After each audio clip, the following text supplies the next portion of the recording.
Good morning class 6. Today we will start chapter 14 water. इसमें हम water के बारे में पढ़ेंगे. Suppose for some reason you family gets on one bucket of water every day for a week. Imagine that what you would happen. Would you able to cook, clean utensils, wash clothes or bath? Where are the other activities would not be able to do? What would happen if you do not have easy as to water for a long period of time. देखिए आपको अगर आप बताइए कि अगर आप पूरे एक बाल्टी मिले पानी तो आप क्या उसमें कुछ सब काम कर सकते हो? बिल्कुल भी नहीं कर सकते. Apart from drinking there are so many activities. हम पानी पीने के अलावा बहुत सारी एक्टिविटीज़ हैं जो हमें करने को होती है, लेकिन अपन एक कम पानी में अपन कैसे एक दिन का गुजारा करें, नहीं हो पाता. देखिए लोग क्या करते, पानी लेते हैं फिर स्नान, बर्तन वगैरह, कपड़े धोना, पीने के लिए पानी, बहुत सारे ऐसे यूजेस हैं. How much water do we use. Activity ये है, आपको क्या करना है. Which water in activity for which use water in a day. एक लिस्ट बनानी है जिसमें वाटर आप यूज़ करते हो पूरे दिन में. सच एक्टिविटीज़ आर लिस्टेड इन. आप कुछ लिस्टेड दी हुई है आपके टेबल 14.1 में. Make a similar table in your notebook. Similar notebook बनानी है. Throughout the day, measure the amount of water used in each activity by you and other family members. You may use a mug, a glass, a bucket or any other container. Measure the amount of water used. देखो water कितना use हुआ ये सब यहाँ पे लिखना है. मग, bucket, जो भी आप लिखना चाहते हो वो ले यूज सकते हैं, और फिर टोटल कितना हुआ वो यहाँ पे लिखना है. You know how rough idea as to much water your family uses in a day. अब आपको पता चल गया कितना अपन यूज़ करते हैं, है ना. कम से कम 50 बाल्टी लगभग अपन यूज़ करते हो अगर फैमिली का मिला के बोले तो. यू मे नाउ हैव 50 तो नहीं, लगभग अपन 25 तो यूज़ करते ही हैं, है ना. You now have a rough idea as to how much water your family uses in a day. Can you estimate the amount of water by you for a personal cleanliness in a day? Using this information, calculate the amount of water needed by your family in a year. Now divide this amount by the number of members of your family. This will give an idea of the amount of water needed by the member of your family in a year. Find the number of people that live in your village or town. You may now get an idea of the amount of water needed by the village or town in a year. अब आप देखिए क्या करना है. पूरा पता चल गया होगा कि क्या कितने अमाउंट है. अब डिवाइड करना है आपके नंबर ऑफ फैमिली से. फिर उसको आपको आइडिया मिल गया कि वन मेंबर कितनी यूज़ करता है. आपने तो पहले तो एक का किया, ठीक है. फिर उसको क्या करना है, मल्टीप्लाई करना है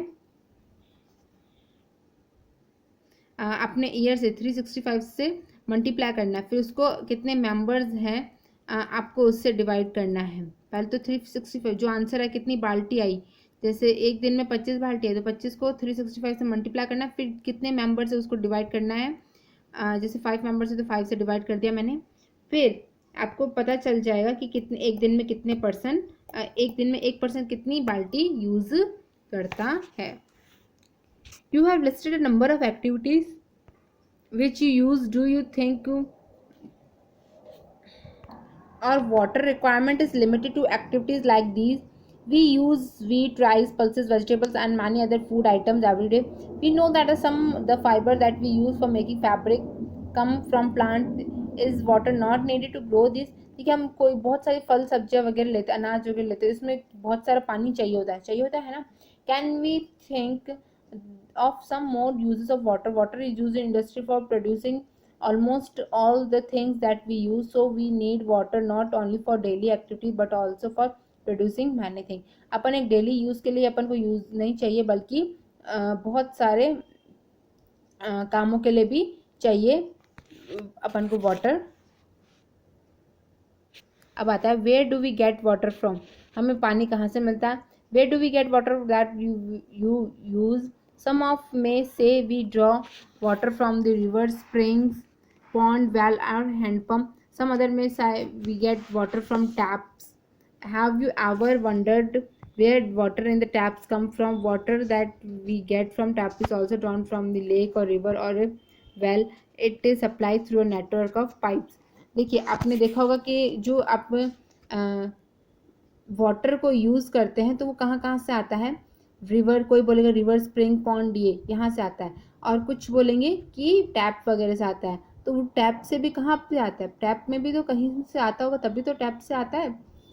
ये कहाँ से आता है, रिवर यहीं से आता है, रिवर कोई भी लेक होगी वहाँ से आता है, फिर वो पाइप्स के थ्रू बड़ी टंकियों में जाता है अपने एरिया की, फिर वो हमारे पास आता है फिल्टर वे होके। ये देखिए, each of us may be getting water into our homes in different ways, but finally all of us get water from the same source such as pond, lake, rivers and wells। हमारे घर पे बहुत अलग अलग तरीके से पानी आता होगा, लेकिन वो पानी कॉमनली सभी के पॉन्ड या रिवर से ही आता है, सेम सोर्स से ही आता है। We have discussed some of the sources of water. Where does the water come from to fill these pond, lakes and rivers and wells? अब ये पूछ रहे हैं कि वाटर में रिवर, वहाँ पे आपके घर पे तो रिवर पॉन्ड से आ गया, लेकिन रिवर पॉन्ड में ये यहाँ पे वाटर कहाँ से आया? आइए देखिए, oceans cover a major part of the earth. हमारे अर्थ का जो ज़्यादातर पार्ट कितना ओशन का ही है।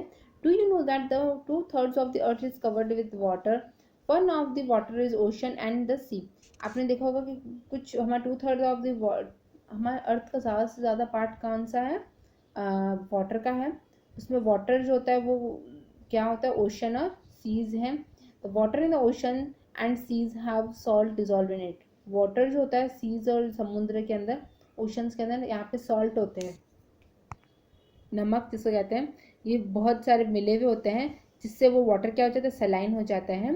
वो हमारे पीने के लिए लायक नहीं होता, वो डोमेस्टिक यूज़ के लिए, घरेलू उपयोग के लिए भी नहीं होता, और एग्रीकल्चर के लिए भी नहीं होता, ना ही इंडस्ट्री के लिए नहीं होता। You might have heard the famous lines of the poem का एक time of an ancient mariner written by S.T.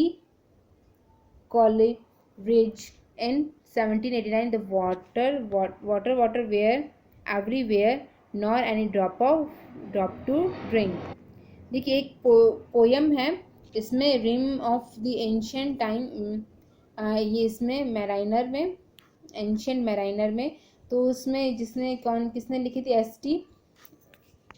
Coleridge ने लिखी थी, जिसमें क्या बताया था, जो वाटर जो वो सब जगह, लेकिन पीने लायक कहीं पे भी पानी नहीं है। तो सही में पीने लायक कहीं पर भी पानी नहीं। देखिए, यहाँ पे अर्थ में 2/3 पानी पूरा कवर है, लेकिन हम पानी पीने के लिए कहीं पर भी नहीं है। Here the poet has described the plight of the sailors on a ship lost in the ocean। उसमें पोएट ये डिस्क्राइब करता है, देखिए इसमें पोएट ये डिस्क्राइब करता है, इसमें देखिए ये डिस्क्राइब किया गया है कि एक पोएट जो है वो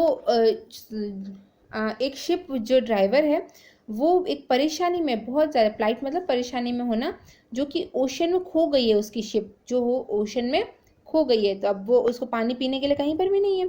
yet ocean plays an important role in supplying the water that we use. तो ओशन जो होता है वो मेजर रोल करता है हमारे वाटर का, वाटर जो सप्लाई होता है वहीं से ही आता है जो हम यूज़ करते हैं। What do you find surprising, after all the water that we use is not salty. लेकिन आपने देखा होगा कि वाटर जो होता है, इतने यूज़ के बाद भी हमारा वाटर जो खारा पानी समुद्र से आता है, फिर भी हमारा पानी खारा नहीं होता है ना। Many of us live in places far away from the ocean. बहुत जने हमारे ओशन से दूर रहते हैं। Does the water supply in the ocean also depend on the ocean. तो वो क्या हम भी ओशन से डिपेंड होते हैं, जो दूर रहते हैं। राजस्थान में तो ओशन है ही नहीं। How does an ocean water reach ponds, lakes, rivers and wells which supply us water, how come the water from these sources not saline anymore?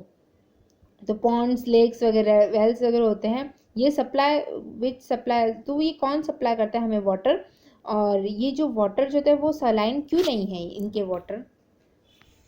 That is where the water cycle comes in. अब water cycle अब इसके अंदर ही आता है। आइए देखते हैं next video.